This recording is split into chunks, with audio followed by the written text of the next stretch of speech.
Okay Telugu view పాయింట్కి తిరిగి స్వాగతం. రేపు మధ్యాహ్నానికల్లా జమ్మూ కాశ్మీర్ హర్యానా ఫలితాలు వెల్లడవుతాయి. విశేషం ఏంటంటే హర్యానా మీద ఎవరికీ ఉత్కంఠ లేదు. అంటే అది ఏం జరగబోతుంది అనేది మీద అందరూ కూడా ఈసారి బీజేపీ ఓడిపోయి కాంగ్రెస్ గెలుస్తుంది అనేటువంటి దాంట్లో ఉన్నారు. ఎగ్జిట్ పోల్స్ అదే చెప్తున్నాయి. ఎగ్జిట్ పోల్స్ ముందు కూడా అందరి ఒక అభిప్రాయం అదే. నేను కూడా అంతకుముందు వీడియోలో అదే చేశాను. ఈసారి కాంగ్రెస్కి అవకాశాలు మెండుగా ఉన్నాయనేది కారణాలు కూడా చెప్పాం. సో కాబట్టి ఇవాళ టాపిక్ హర్యానా కాదు, టాపిక్ జమ్మూ కాశ్మీర్. జమ్మూ కాశ్మీర్లో ఏం జరగబోతుంది? ఎందుకంటే ఇది దేశాన్నే కాదు ప్రపంచం మొత్తాన్ని ఆకర్షిస్తున్నటువంటి సమ అంశం జమ్మూ కాశ్మీర్. అక్కడ ఒకటి భారత ప్రభుత్వ విజయం ఎక్కడొచ్చిందంటే ప్రశాంతంగా ఎన్నికలు జరపటం, ముమ్మరంగా ప్రజలు ఓటింగ్లో పాల్గొనటం. ఇది మొట్టమొదట కాశ్మీరీ వ్యతిరేకులకి, పాకిస్తాన్ అనుకూలకి పెద్ద చెంపపుట్టు. అది ముందుగా మన విజయం. సరే, ఎన్నికల్లో కూడా ప్రతి వాళ్ళు కూడా ఏం జరగబోతుంది? ఎందుకంటే విపరీతంగా నిజం చెప్పాలంటే బీజేపీ ప్రభుత్వం ఎంతగా ఖర్చు పెట్టిందంటే జమ్మూ కాశ్మీర్లో దేశంలో ఏ రాష్ట్రానికి కూడా ప్రపోర్షనేట్గా ఆ పద్ధతుల్లో ఖర్చు పెట్టాల. మరి అభివృద్ధికి అంత బాటలేసినటువంటి జమ్మూ కాశ్మీరు ఆ పద్ధతుల్లో బీజేపీకి సానుకూలంగా ఫలితం ఉంటుందా అంటే చెప్పలేం. చెప్పలేం కాదు. కాశ్మీర్ లోయలో బీజేపీకి వ్యతిరేక పవనాలే వేస్తున్నాయి. ఎక్కడా గెలిచే అవకాశం ఏదో గురేజ్ లాంటి చోట పోటీ ఇస్తారేమో కానీ మిగతా చోట్ల ఆ పోటీ కూడా ఇచ్చే అవకాశం కనపట్లేదు.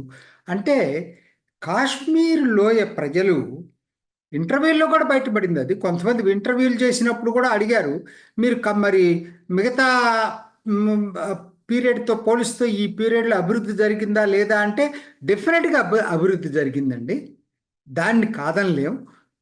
కానీ మరి మరి మీ ఓటు ఎవరికి వేస్తారంటే మేము బీజేపీకి వేయం.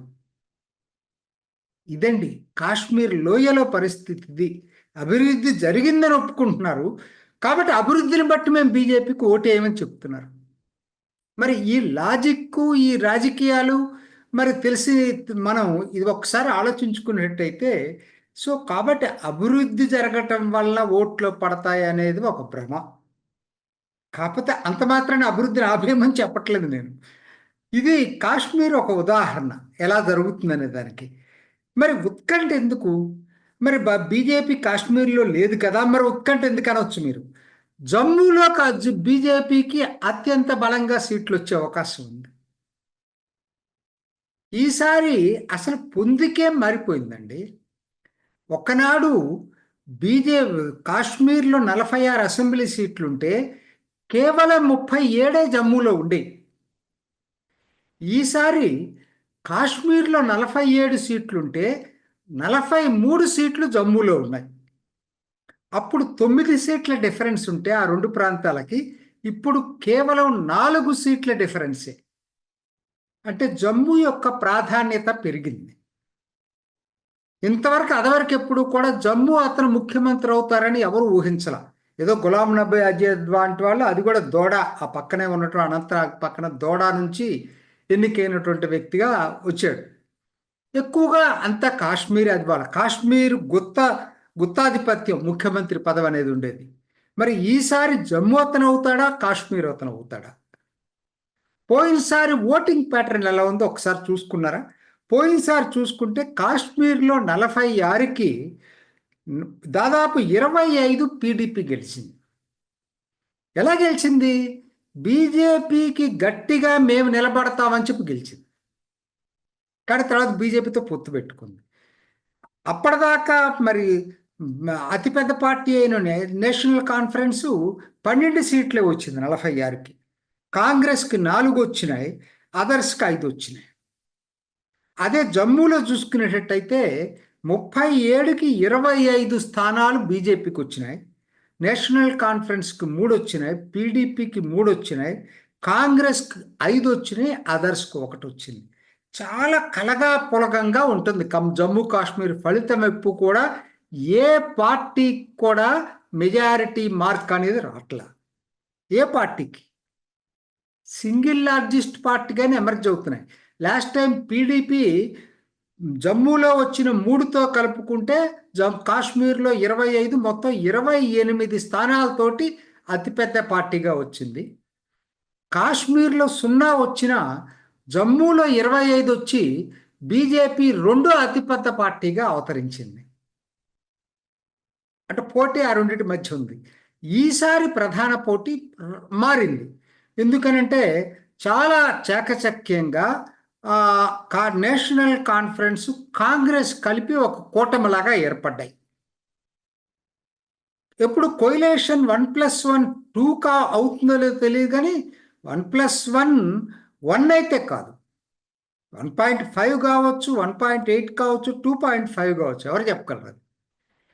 సో ఇది 2 పార్టీలు కలవటం అనేది జరిగింది. మరి ఎలా ఉండబోతుంది ఈసారి, దాని ఇంపాక్ట్ ఎంత మేరకు ఉండబోతుంది అనేదే దాన్ని బట్టి ఆధారపడింది. ఒకటి, జమ్మూల యొక్క ప్రాధాన్యత పెరిగింది.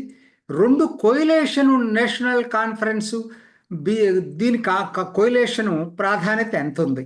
ఎందుకంటే అదవరికి లేని కొత్త పరిణామం ఏంటంటే 2014లో లేనిది ఈసారి మీకు ఇంజనీర్ రషీద్ పార్టీ ఒకటి నార్థరన్ కాశ్మీర్లో ఎమర్జ్ అయింది. పీడీపీ బాగా తగ్గిపోయింది, మార్జిన్లది అయిపోయింది. ఇంజనీర్ రషీద్ పార్టీ బారాముల్లా లోక్సభ పరిధిలోని నియోజకవర్గాలు, అసెంబ్లీ నియోజకవర్గాల్లో ప్రభావం చూపించే అవకాశం ఉంది. ఏ మేరకు ప్రభావం అనేది రేపు పొద్దున్న తెలుస్తుంది మనకి. అంటే ఎందుకు చెప్పాల్సి వస్తుందంటే ఇదంతా కూడా ప్రతి పార్టీ రేపొద్దున ఎన్నికల్లో ఫలితం కోసం దేనికోసం ప్రయత్నం చేస్తున్నాయి, మెజారిటీ కోసం కాదు. వాళ్ళకి ఎవరికి ఖచ్చితంగా మెజారిటీ రాదనే నమ్మకం ఇప్పటికి సర్టనిటీ ఏదన్నా ఉందంటే జమ్మూ కాశ్మీర్ ఫలితాల్లో ఏ పార్టీకి మెజారిటీ రాదు, అది సర్టనిటీ. అది నేషనల్ కాన్ఫరెన్స్ తెలుసు, బీజేపీకి తెలుసు. బీజేపీకి అసలు కాశ్మీర్లో వచ్చే అవకాశం లేదు. ఇక్కడ నేషనల్ కాన్ఫరెన్స్ కాంగ్రెస్తో ఎలియన్స్ పెట్టుకుంది కాబట్టి జమ్మూలో ఏదైనా సీట్లు కూడా ఎక్కువ వస్తాయేమనేటువంటి ఒక అభిప్రాయం ఉంటూ ఉండొచ్చు, కానీ మెజారిటీ వస్తుంది ఎవరు అనుకోవట్లేదు. సరే, ఇదండి అసలు దీనికి. సార్ కాంగ్రెస్ ఎప్పుడు పెద్ద ఫోర్స్ కాదండి, అప్పుడు కాదు ఇప్పుడు కాదు. అప్పుడు ఎన్ని వచ్చినాయి కాంగ్రెస్కి? జమ్మూలో 5 వచ్చినాయి, కాశ్మీర్లో 4 వచ్చినాయి, మొత్తం 9. అప్పుడైనా సింగిల్ డిజిట్ కథ. అది అప్పుడు ఒంటరిగా పోటీ చేసింది, ఇప్పుడు నేషనల్ కాన్ఫరెన్స్తో జతగట్టింది. సో దీన్ని ప్రజలు ఎలా చూస్తారు? ముఖ్యంగా జమ్మూ ప్రాంతంలో నేషనల్ కాన్ఫరెన్స్తో జతకట్టడం వల్ల లాభమా నష్టమా కాంగ్రెస్కి అనేది మనం చూడాలి. ఇదొకటి. తర్వాత అసలు ఈ మెజారిటీ అనేది మార్క్ కూడా అందరూ అనుకుంటున్నట్టుగా 45 కాదు, 90 సీట్లు. 90లో కొత్త 98, 90, అందులో 45కి ఎవరికి మెజారిటీ వస్తే వాళ్ళకి అధికారం చేజిక్చుకుంటారు. 46 అనుకోండి అనుకుంటున్నారు. కాదు, నంబర్ 1. ఎందుకంటే కొత్త పరిణామం ఏంటంటే ఇక్కడ జమ్మూ కాశ్మీర్ 2019లో బిల్లు పాస్ అయినప్పుడు ఆగస్టు 5, ఆగస్టు 6లో దాంట్లో ఉన్నది ఏంటంటే 2 మహిళలు నామినేటెడ్ సభ్యులకు కూడా అవకాశం ఉంది. 2 మహిళలు నామినేటెడ్ సభ్యులు. ఎందుకంటే ఇక్కడ ఎన్నుకుంటారో లేదో తెలియక నామినేటెడ్ మెంబర్స్ 2ని కేవలం లేడీస్ని ఎన్నుకోవాలని లేడీస్ని నామినేట్ చేస్తాడు లెఫ్టినెంట్ జనరల్, ఎన్నుకోరు. అది కాక మరలా ఇటీవల ఒక అమెండ్మెంట్ జరిగింది 2023లో. ఆ అమెండ్మెంట్ ప్రకారం అదనంగా ఇంకొక 3 సీట్లు, నామినేటెడ్ సీట్లు వచ్చినాయి. 2 కాశ్మీరీ పండిట్లకి, 1 పశ్చిమ పాకిస్తాన్ నుంచి వచ్చిన శరణార్థులకి. వీళ్ళిద్దరికీ 2+1 3 సీట్లు రిజర్వ్ చేయబడ్డాయి. 3+ మహిళలు 2, 5. ఈ 5 లెఫ్టినెంట్ జనరల్ నామినేట్ చేస్తాడు. చూడండి, 90తో పాటు 95. ఇప్పుడు చెప్పండి మరి మెజారిటీ ఎంత అవుతుంది? వీళ్ళందరికీ ఓటు హక్కు ఉంది, నామినేటెడ్ సభ్యులకు కూడా ఓటు హక్కు ఉంది. ఇది వాళ్ళ కొత్త ఏం కాదు, పుదుచ్చేరిలో ఆల్రెడీ ఉంది.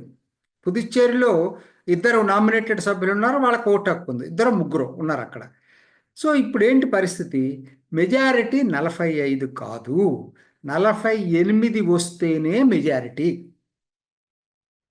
ఇది ఎవరైతే 48 తెచ్చుకుంటారో వాళ్ళే మెజారిటీ. బీజేపీకి ఉన్న అడ్వాంటేజ్ ఏంటంటే ఇక్కడ వాళ్ళకు ఉదాహరణకి 30 వస్తాయి అనుకుందాం బీజేపీకి. ఈ 5 నామినేటెడ్ సభ్యులు లెఫ్టినెంట్ జనరల్ ఎవరిని నామినేట్ చేస్తారండి? కేంద్రం చెప్పిన వాళ్ళే కదా.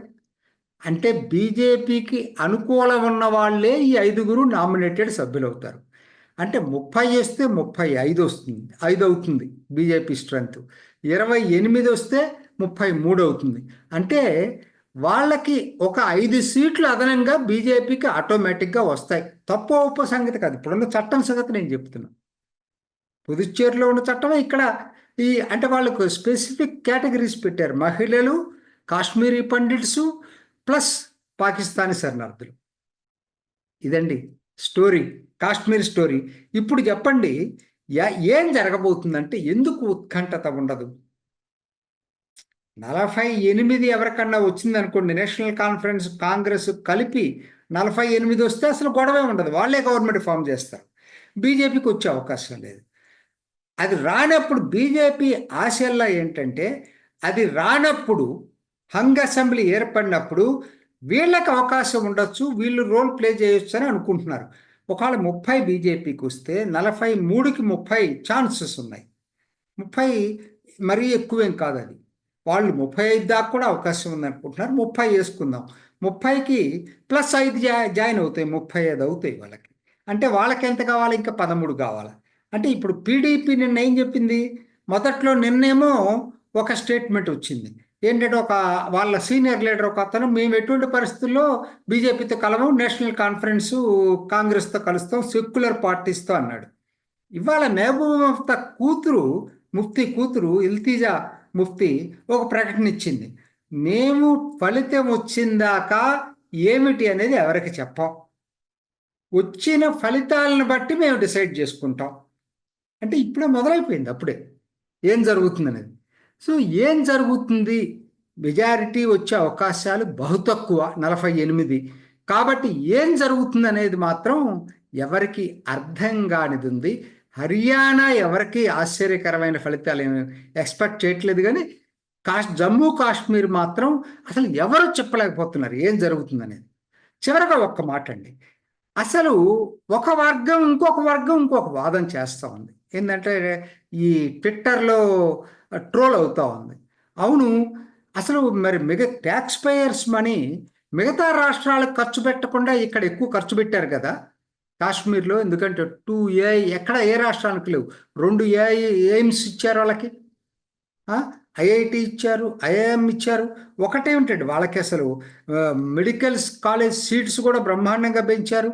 అసలు ఒకటి కాదండి, విపరీతం. ఆయుష్మాన్ భారత్ అయితే దేశంలో ఎక్కడ లేని విధంగా బీపీఎల్ వాళ్ళకే కాదండి, బిలో పావర్టీ లేని వాళ్ళకే కాదు, ప్రతి పౌరుడికి వర్తించారు ఆయుష్మాన్ భారత్ అక్కడ కాశ్మీర్లో.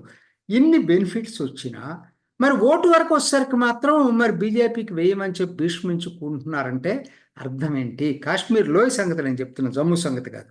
మరి ఎందుకు అర్థం ఏంటి అంటే, మతం ప్రధాన పాత్ర పోషిస్తూ ఉంది.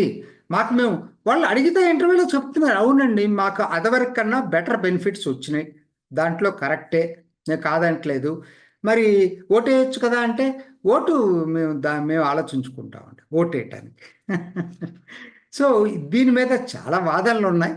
పర్టికులర్గా ట్రోలింగ్ అయితే చాలా జరుగుతూ ఉంది. ఎందుకు ఇవ్వాలి డబ్బులు, ఇంత ఖర్చు పెట్టాలి, చివరికి వాళ్ళు ఓటు వచ్చేసరికి వీటన్నిటికి సంబంధం లేకుండా మత ప్రాతిపదిక ఓటేస్తున్నారు కదా అంటే, నేను ఒక మాట చెప్తాను, దేశానికి సంబంధించిన సమస్య ఇది, అది మర్చిపోవద్దు మీరు. ఎందుకంటే కాశ్మీరు భారత్లో ఉండాలి, కాశ్మీరులు ఉగ్రవాదం వైపు వెళ్ళినటువంటి యువకుల్ని తిరిగి భారత్ వైపుకు తీసుకురావటంలో ఇవన్నీ కూడా ఉపయోగపడతాయి. దయచేసి ఒక సెక్టేరియన్ అవుట్లుక్ తోటి, కేవలం ఓట్ల ప్రాతిపదికతోటి దీన్ని చూడద్దు. ఎందుకంటే మరి నిన్నటిదాకా ఏమంటున్నారు, కాంగ్రెస్ ఓటు బ్యాంకు రాజకీయాలు చేస్తుంది అంటున్నారు. మీరు ప్రూవ్ చేసుకోండి, ఓటు వేసినా లేకపోయినా కూడా దేశం కోసం అక్కడ ఖర్చు పెట్టామని చెప్పండి. కానీ వాళ్ళు ఖర్చు పెట్టాము, వాళ్ళు ఓట్లు అయినప్పుడు అక్కడ డబ్బులు ఎందుకు ఖర్చు పెట్టాలనే వాదన మాత్రం మంచి వాదన కాదనేది మాత్రం గుర్తుపెట్టుకోండి. ఇది ఈనాటి ఓకే తెలుగు వ్యూ పాయింట్. మరొక ఎపిసోడ్లో మళ్ళీ కలుసుకుందాం. నమస్తే. చూసారు కదండి, మరి ఈ వీడియో కనుక మీకు నచ్చినట్లయితే ఒక లైక్ కొట్టేసి మీ అభిప్రాయాన్ని కూడా కామెంట్ బాక్స్లో తెలియజేస్తూ ఇలాంటి ఇంట్రెస్టింగ్ అప్డేట్స్ కోసం మా ఛానల్ని సబ్స్క్రైబ్ చేసుకోండి.